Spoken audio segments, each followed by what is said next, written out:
Yeah, isi iranyiruka ariko sinshobora guhunga ukuri kwanjye.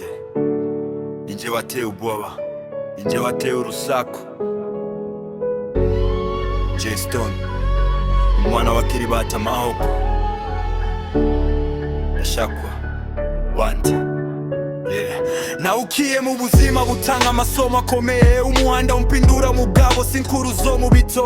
Polisi irambona nk'ikibazo ku muryango, ariko sinigeze mba mubi, nashakaga amahirwe. Amarira ya mama anigisha kuyangana, inshuti zigwa hasi amaraso kubwigenge. Bavuga ngo ndi ikibazo, ngo ndi danger, ariko sinigeze ngambirira isi niyo yantangiriye. Niga kubaho ndamahitamo menshi, zozi zanjye zambaye amapingu y'ubukene.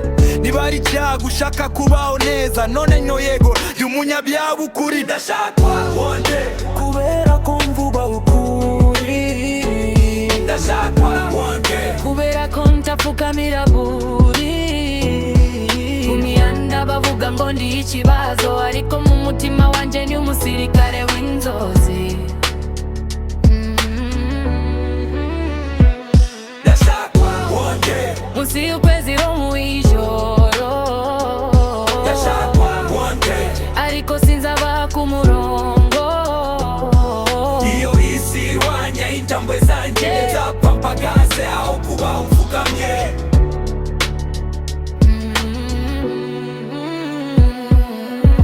Nabonye inshuti zihinduka umwotsi, inzozi zigurishwa ku mafaranga making kisosi.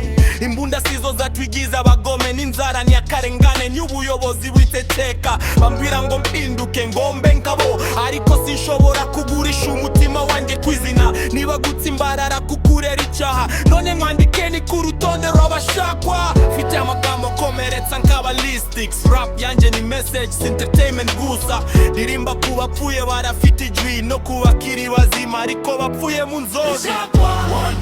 kubera ko mvuga ukuri. kubera ko ntapfukamira buri. Ku mihanda bavuga ngo ndi ikibazo, ariko mu mutima wanjye ndi umusirikare w'inzozi.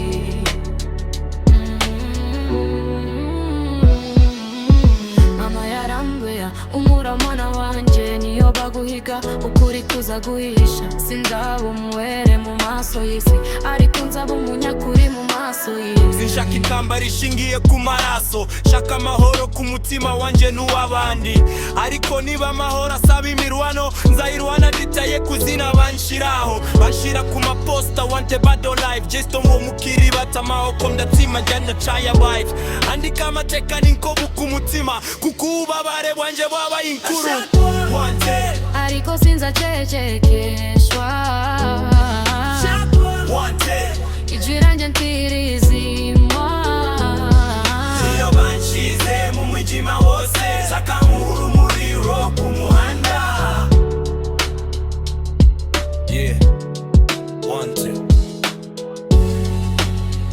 Suko ndi mubi, yuko ntinya kubeshya, umuhanda warandemye. Jay Stone, Kiribata Mahoko.